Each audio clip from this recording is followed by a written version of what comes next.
Hi friends, welcome to sweet home kitchen. இன்றைக்கி நம்ம பார்க்க போகிறது பார்த்திங்க அப்படின்னா வாழைத்தண்டு பருப்பு சாதம் தாங்க.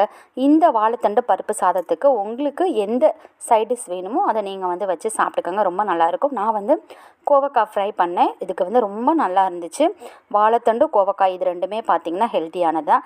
இந்த வாழைத்தண்டு பருப்பு சாதம் எப்படி செய்கிறதுன்னு பார்க்கலாம். 1 டம்ளர் அரிசிக்கு அரை டம்ளர் அளவுக்கு பாசிப்பருப்பு இல்லைனா துவரம்பருப்பு ஏதாவது ஒன்று நம்ம எடுத்துக்கலாம். இப்போ நம்ம காலையில் பண்ணிவிட்டு மத்தியானம் சாப்பிட 2 மணி ஆகுது அப்படின்னா துவரம்பருப்பு நீங்கள் எடுத்துக்கலாம். பாசிப்பருப்பு வேண்டாம். உடனே செஞ்சு சாப்பிட்றீங்கன்னா நீங்கள் பாசிப்பருப்பு எடுத்துக்கலாம். வாழைத்தண்டை நாரெல்லாம் எடுத்துட்டு அரிசி களைஞ்ச தண்ணியில் கொஞ்சம் நேரம் ஊற வச்சுட்டு அதை நல்லா அலசிட்டு அதுக்கப்புறம் தான் நம்ம சமைக்க போகிறோம். இப்போ பாசிப்பருப்பையும் அரிசியையும் அலசிட்டோம். குக்கரை நல்லா காய வச்சு எண்ணெய் சேர்த்துக்கோங்க. எண்ணெய் நிறையா வேணும்னா நீங்கள் சேர்த்துக்கலாம். ஜீரகம் சேர்த்துக்கோங்க. ஜீரகத்தை கருக விட்டுறாதீங்க.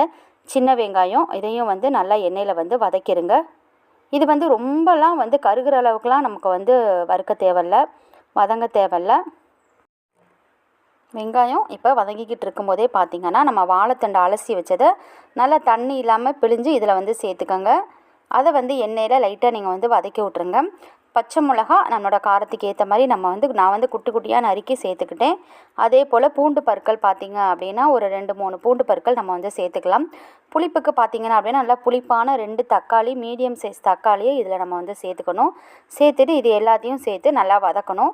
இது ஒரு 1 நிமிஷம் 2 நிமிஷம் பார்த்திங்க அப்படின்னா நல்லா நம்ம வதக்கிடணுங்க.